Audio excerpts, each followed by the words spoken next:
দই পটল বাঙালির একটা ট্রেডিশনাল রান্না। আর সেটা আপনারা কিভাবে বানান সেটা আমার জানা না থাকলেও আমি কিভাবে বানাই সেটি আপনাদের সাথে শেয়ার করতে চলেছি। দেখে নিন, আমি এই দই পটল পটলের একঘেয়ে সবজি খেতে সবার ভালো লাগে না, তাই কখনো কখনো এরমভাবে দই পটল বানিয়ে নিন। নিরামিষ হোক বা আমিষ, যে কোনো দিনই এই রেসিপিটি বানিয়ে নিতে পারবেন। এটা একটা নিরামিষ রান্না, অবশ্যই আপনারা এই রেসিপিটা একবার ট্রাই করুন। নমস্কার, আমি দেবযানী মণ্ডল, আপনাদের সকলকে দেবযানী রান্নাঘরে স্বাগত জানাই।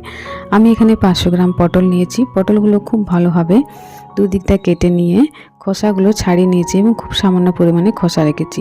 এরপর মাঝে মাঝে হালকা করে এটা চিড় দিয়ে দিচ্ছি, যাতে সমস্ত মশলা খুব ভালোভাবে এর মধ্যে ঢুকে যায়। একইভাবে সমস্ত পটলগুলো আমি কেটে নেব। দেখুন, সমস্ত পটলগুলো খুব ভালোভাবে কেটে নিয়েছি। এরপর এখানে আমি দিয়ে দিচ্ছি সামান্য পরিমাণ লবণ এবং হলুদ। খুব ভালোভাবে এটা পটলগুলোর সাথে মিশিয়ে নেব। লবণ এবং হলুদের গুঁড়োটা আমি প্রথমে দিলাম, তবে আপনারা চাইলে কড়াইয়ের মধ্যেও এই লবণ হলুদটা ব্যবহার করতে পারেন। আমি এটা প্রথমে দিয়ে কিছুক্ষণের জন্য রেখে দেবো। তারপর এটা আমি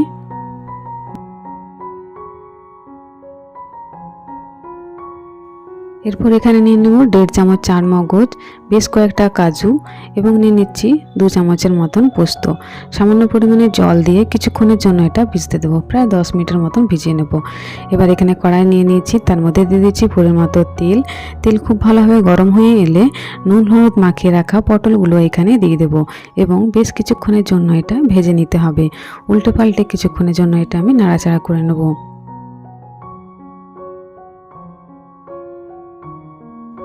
কিছুক্ষণ নাড়াচাড়া করে ভেজে নেওয়ার পর এটা আমি ঢাকা দিয়ে রেখে দেবো কয়েক মিনিটের জন্য।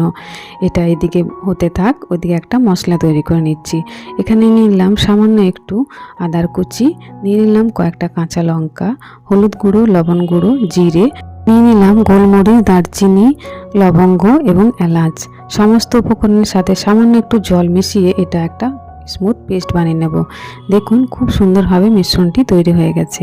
এরপর চলুন দেখে নেওয়া যাক পটলগুলো কিছুক্ষণ হয়ে যাওয়ার পর ঢাকাটা খুলে নিচ্ছি। দেখুন, একদিকটা খুব ভালোভাবে ভাজা হয়ে গেছে এবং অপর দিকটাও ঠিক একইভাবে ভেজে নেব।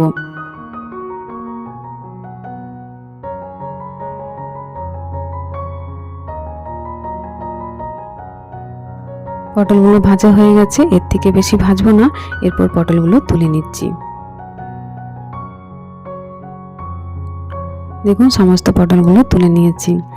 এরপর এখানে ভিজিয়ে রাখা চারমগজ, কাজু এবং পোস্তটা একটা স্মুথ পেস্ট বানিয়ে নেব। একটা মিক্সিং বোল নিয়ে নিয়েছি, তার মধ্যে সমস্ত উপকরণ দিয়ে দিলাম এবং এখানে সামান্য একটু জল দিয়ে খুব ভালোভাবে একটা স্মুথ পেস্ট বানিয়ে নিলাম। দেখতেই পাচ্ছেন কতটা স্মুথ তৈরি হয়েছে পেস্টটা। এবার কড়াইয়ে আরও কিছুটা পরিমাণে তেল দিয়ে তার মধ্যে ফোড়ন হিসাবে দিলাম আমি এখানে গোটা জিরে এবং তেজপাতা। এবার এখানে দিয়ে দিলাম বেটে রাখা মশলাটা। খুব ভালোভাবে মশলাটা কষিয়ে নেব। বেশ কিছুক্ষণ ধরে মশলাটা কষিয়ে নিতে হবে, যতক্ষণ না পর্যন্ত মশলা থেকে কাঁচা গন্ধ চলে যাচ্ছে এবং তেল আলাদা হয়ে আসছে। ততক্ষণ পর্যন্ত মশলাটা আমাদেরকে খুব ভালোভাবে ভেজে নিতে হবে। দেখুন, মশলা খুব ভালোভাবে ভাজা হয়ে গেছে, মশলা থেকে তেল আলাদা হয়ে আসছে। এই মুহূর্তে এর থেকে বেশি আমরা মশলাটা ভাজবো না। দেখতেই পাচ্ছেন সম্পূর্ণ তেল আলাদা হয়ে এসেছে। এবার এখানে দিয়ে দিচ্ছি কাজু, চারমগজ এবং পোস্তর পেস্টটা। এই মুহূর্তে আপনারা গ্যাসের ফ্লেমটা একেবারে লো রাখবেন।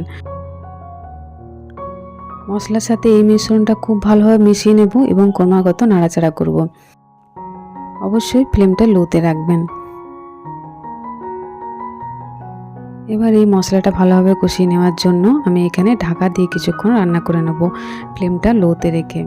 দেখুন, কিছুক্ষণের পর ঢাকাটা খুলে নিচ্ছি। এর মশলার মধ্যে থাকা জলটা মরে গেছে এবং অনেকটা মশলাটা কমে এসেছে। লো ফ্লেমে রেখেই মশলাটা ক্রমাগত খুব ভালোভাবে কষিয়ে নিয়েছি। দেখুন, তেল আলাদা হয়ে এসেছে। এই মুহূর্তে এখানে আমি দিয়ে দিচ্ছি ভেজে রাখা পটলগুলো।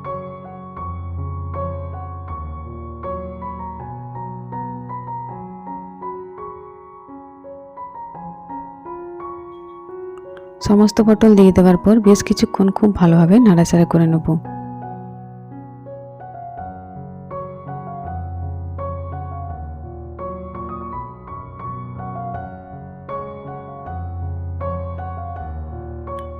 এদিকে এটা লো ফ্লেমে হতে থাক। এই মুহূর্তে কোনোভাবেই ঢাকা দেবেন না, নয়তো পটলগুলো একেবারে গলে যাবে। তাই ঢাকা না দিয়ে এটা রান্না করে নেবেন। তারপর এখানে আমি নিয়ে নিয়েছি প্রায় 4 চামচের মতন টক দই। টক দইটা খুব ভালোভাবে ফেটিয়ে নেব।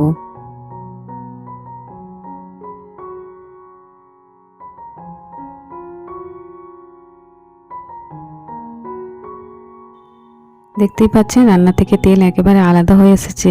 এই পর্যায়ে এসে আপনারা যে যেমন গ্রেভি চান সেই অনুযায়ী জল দিতে পারেন, তবে আমি এখানে জলের ব্যবহার করব না। এবার এখানে গ্যাসের ফ্লেমটা একেবারে কম করে দিয়ে দেবো এখানে ফেটিয়ে রাখা টক দইটা। টক দইটা মিশিয়ে দেওয়ার সময় কোনোভাবেই গ্যাসের ফ্লেমটা হাইতে রাখবেন না, একেবারে লো ফ্লেমে এই দইটা দেবেন, নয়তো দইটা ফেটে যাবে। দেখুন এবার দইটা খুব হালকাভাবে সমস্ত পটলের সাথে মিশিয়ে নিচ্ছি। তাহলে দেখতে পেলেন দই পটল বানানো কত সহজ এবং কি দারুণ একটা রেসিপি। এটা যে কোনো নিরামিষ দিনে আপনারা লুচি পরোটার সাথেও বাড়িতে বানিয়ে খেতে পারেন। এখানে আমি যেহেতু টক দই ব্যবহার করেছি, তাই এখানে দিয়ে দিলাম সামান্য পরিমাণে চিনি। চিনি দিলে টক এবং মিষ্টিটা ব্যালেন্স হবে, তাই এখানে চিনির ব্যবহার করলাম। এবার খুব ভালোভাবে চিনিটা মিশিয়ে নেব এবং কিছুক্ষণের জন্য ফুটিয়ে নেব। এরপর রান্না আমার একেবারে কমপ্লিটের দিকে, তাই এখান থেকে তেজপাতাটা তুলে নিচ্ছি।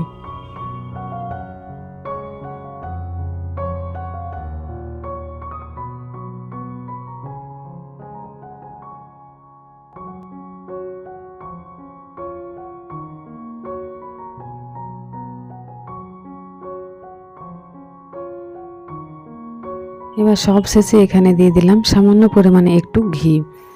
ঘি দিলে রান্নার স্বাদটা অনেকটাই বাড়বে, এবং আপনারা যদি ঘিয়ের ব্যবহার করতে না চান তাহলে দেবেন না, তবে এসব ট্রেডিশনাল রান্নার জন্য ঘিয়ের ব্যবহার অবশ্যই করবেন। আমার আজকের রেসিপি দই পটল একেবারে রেডি। তাহলে দেখতেই পেলেন কত সহজভাবে কি দারুণ একটা রেসিপি তৈরি করে নিলাম।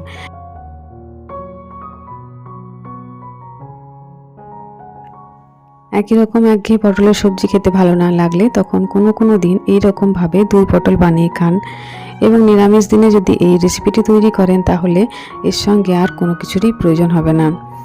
আর যে কোনো পুজো ওকেশনের সময় যদি লুচি বানান তখন এই রেসিপিটি আপনারা বানিয়ে নিতে পারেন।